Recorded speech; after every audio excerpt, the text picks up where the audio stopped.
So welcome to the June 2023 Intermediate Sampler here at Close to Home in Southington, Connecticut. You can begin to pick up your June kit on Friday, June 9th at 10 a.m. Bring in your completed May block before June 30th to get June's kit free. Also, just want to let you know we have many classes scheduled for this summer, including Twister Tray, Biddy Bag, the Mini Duffel Bag, Rock Candy Table Topper. We have a beginning quilting series, a kids camp, and it's Hip to Be Square quilt. So come in, see the items, sign up, get your supplies from us. Also, I did want to mention we are having a floor model sale going on now through June 10th. Many machines, long arms, sit-down machines, embroidery machines, you name it. We have put drastic savings on a lot of our floor models, so if you're looking for a great deal, you should come in and check that out before June 10th. Also, our Aero chairs are on special till the end of June 30th, and they are going to be $2.99 each. We have a nice assortment to select from. Come check those out as well. So the June block is paper piecing. So we have a lot of cutting to do prior to the paper piecing, which are oversized pieces, but please still use your best press on your kits before you go ahead and cut them. So let's go through some of the cutting very quickly. For June, you're going to have a very long piece of cream fabric. You're going to need 8 pieces that are 7 inches by 2 3/4. You'll need 4 pieces that are 2 inches by 1 1/2 rectangle, and you will need 4 1 3/4 squares.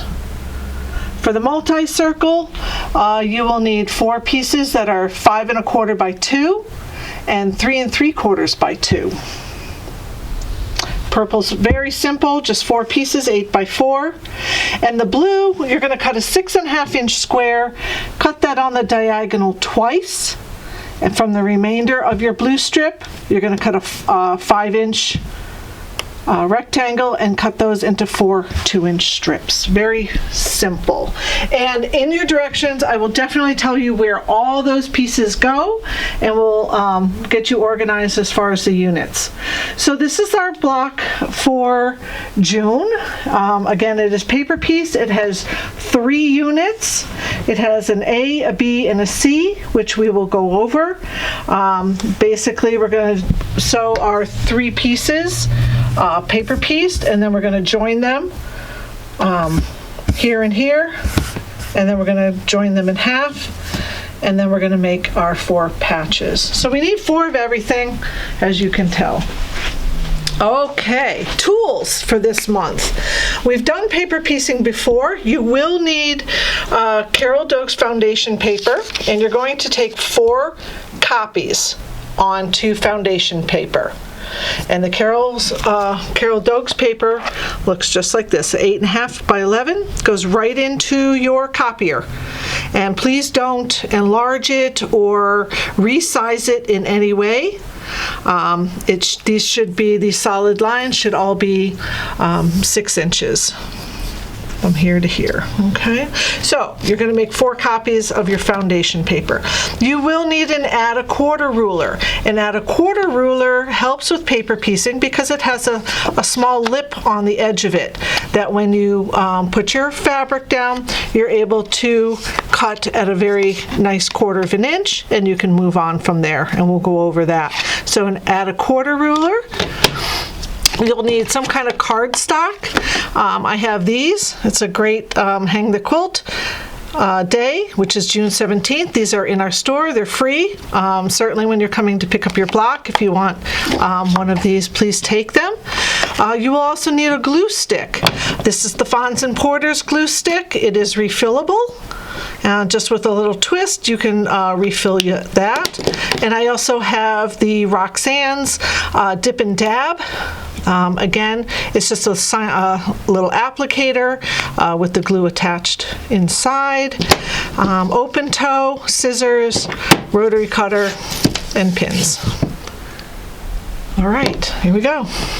So the first thing I did was I took copies, and when you have your copies, you want to cut out your designs. You'll notice that I have an A, everything's A1, A2, A3, A4. This is my A unit. B1, B2, B3. This is my B unit. You're going to cut that out. And of course the C1 and C2. So let's go ahead and cut these apart. I like to cut them just on the outside of the dotted lines because we will go back later and cut on the dashed lines. So go ahead and just trim these away. Just nothing crazy, just a little bit away from those dashed lines. So we'll go ahead and cut these up.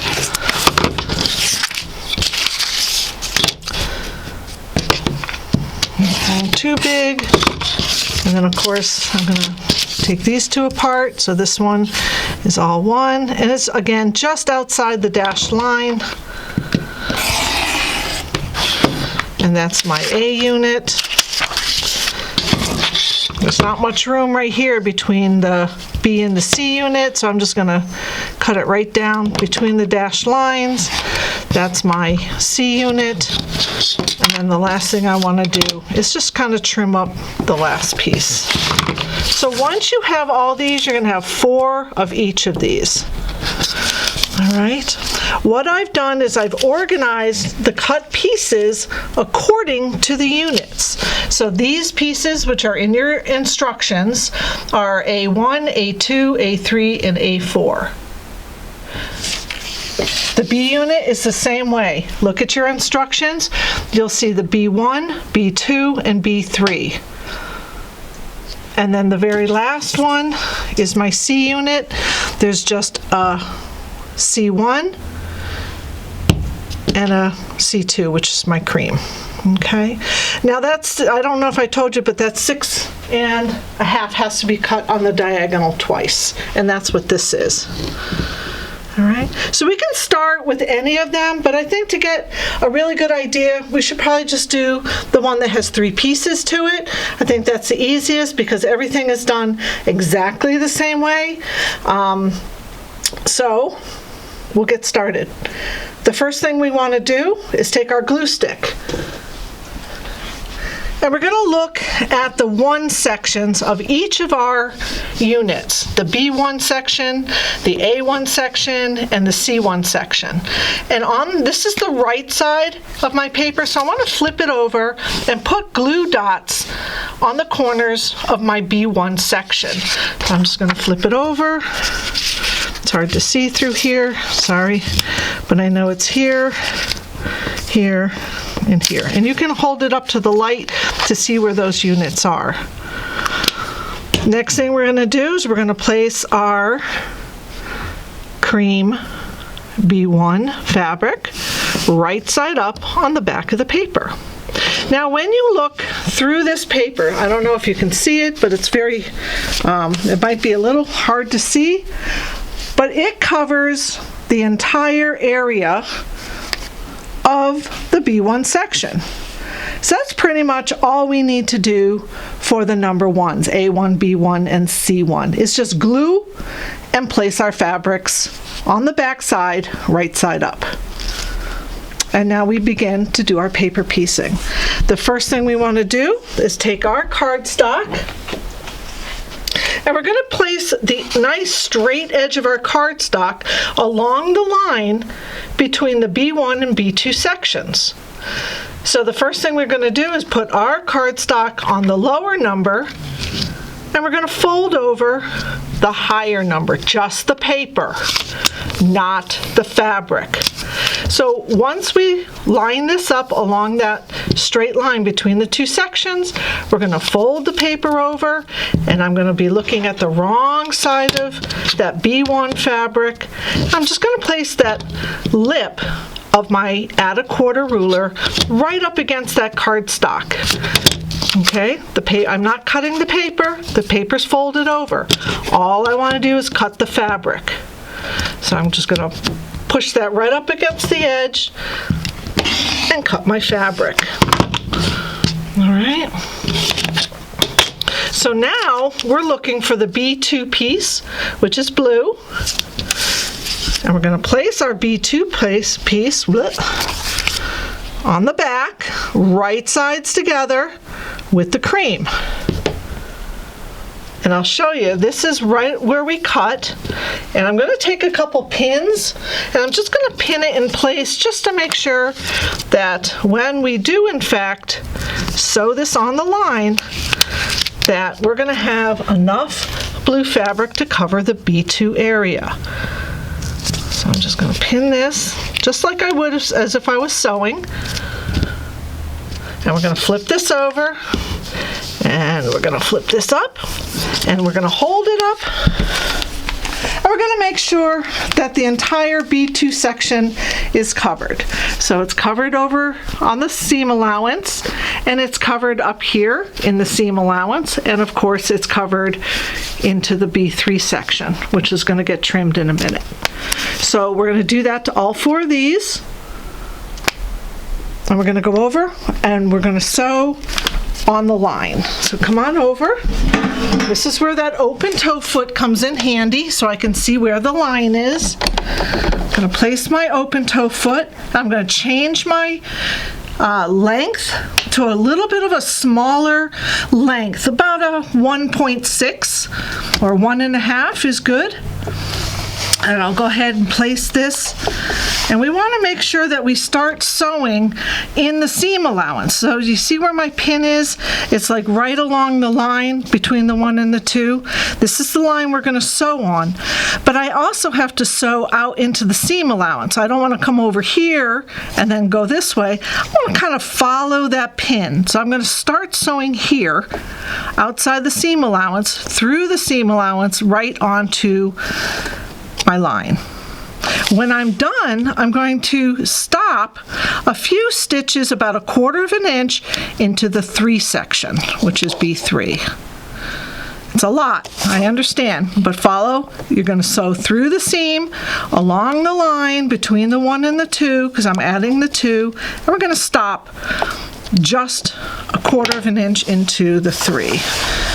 All right, so I can kind of line up my straight line.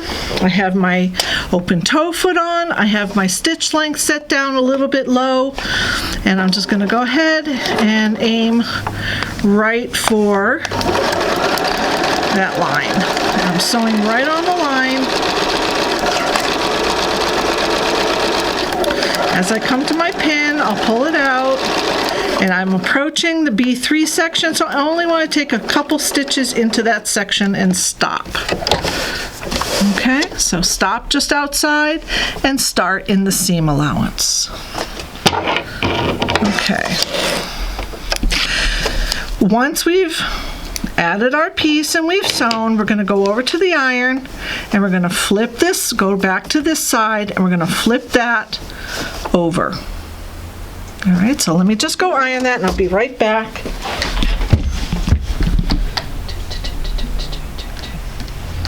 All right, and that's that. So the next thing we're going to do is we're going to trim it again. So it's trim, sew, and press every single time.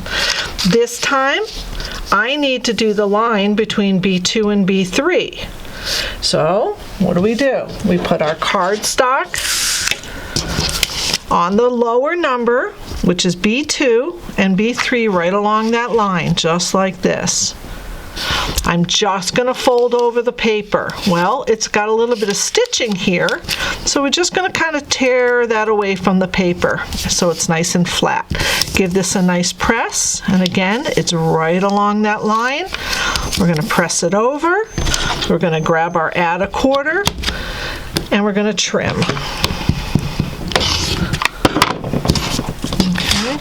And then now we're looking for the B3 multi, which is right here. So we're going to, on this line, we have a nice straight edge. We're going to place our multi. And again, you can flip this over. It goes right along the edge we just cut. We can flip this over, put some pins right into that line that we're going to sew on either end, and then we can kind of turn it over, flip it up like we were sewing it, and just make sure that it covers all the paper, and it does. So we're good to go. So we're going to fold this down, flip it over, and we're going to stitch on that line, again, starting outside the seam, through the seam allowance, and right along that line and out the corner. Let's do that one more time. All right. So I have my pin there, so I have a nice point of entry right here, nice and straight, right through the seam, right on the line, nice small stitch. I'll pull out my pin, and it's going to go right through the corner. All right, so it comes right out that corner, just like the line, and into the seam allowance. Last thing we're going to do, once we sew, is press. That's number 3.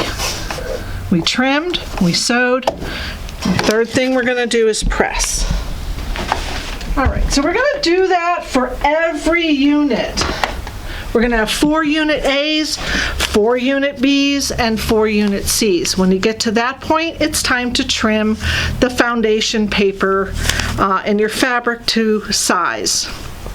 So what you're going to do is you're going to take your unit,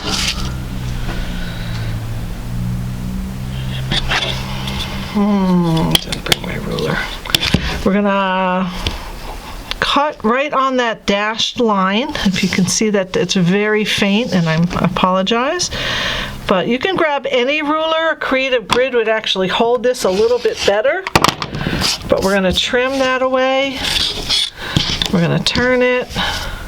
I have this dashed line right here, so I'm just going to put the ruler. Now it's not holding anything, it's just a nice straight edge that I can use to cut. And one more. All right, and we're going to cut.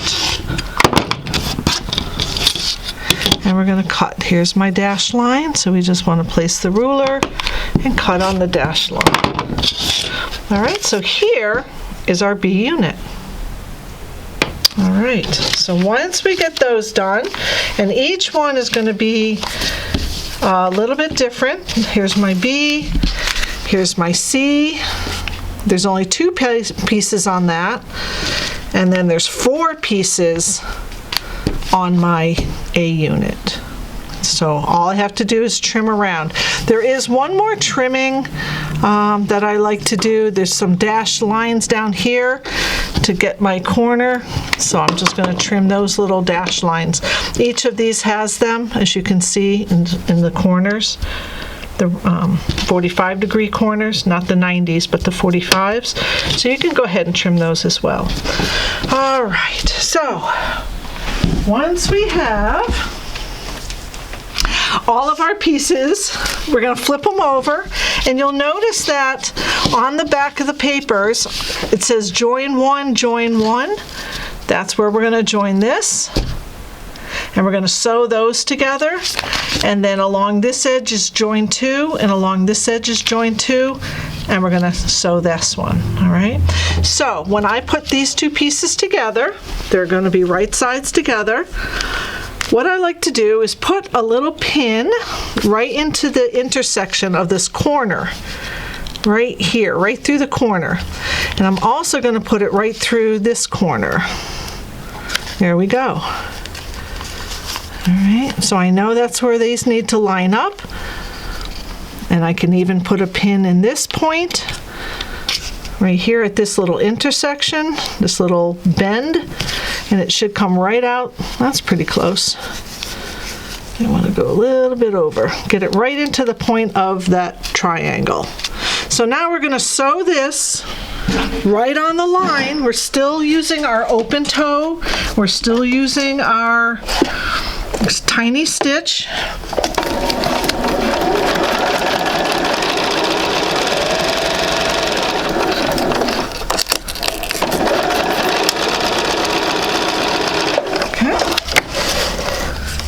Last thing we want to do is we're going to press this one open. where it says join one, both sides say join one. We're just going to press these open and give it a good press on the iron. Okay, once I have that, I have another join to do. I have a long join, line join too, but notice how these two lines intersect up here, and that's really important if you want to try to get this point to come out up at the top. So how I do that is when I join these two, I use a lot of pins. I know, I probably should have pressed it. But I'm going to put my pin through this intersection, through both sides, through this intersection, both sides, just poke my pin in and over here. So when I get those all done, I can sew those together, this intersection right here, through this intersection on this side. It just kind of holds them together because things are a little bit bulky with the paper on. Okay, so I know that's where I need to be. I can go ahead and sew this together, straight down that solid line, all the way off, just like I was sewing 2 half squares together. Okay, when I get my 2 half squares together, just like this is how I sewed it. I pressed it open. Okay, when you press it open, now you're going to make 4 of these. When you get 4 done, it's going to look like this. Okay, and you're going to go ahead and put these 2 together, and these 2 together. Again, matching these points. Put your pin through here so that they don't shift on you. All right, and right through to the center, so you have a nice center piece. So here, poke it in the middle here.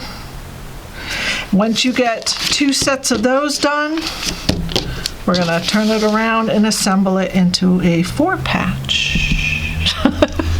It's a lot. You guys got this. If you have any questions, of course, please come in and see us, talk to us about it. Watch the video a couple times, but every piece has to be done in that order, always starting with A1 or B1 or C1, depending on what unit you're doing, and just going through the steps 1, 2, 3, 4 in order. Okay. So we'll see you next month. Don't forget to bring your block in before June 30th to get this kit free. Thanks for watching.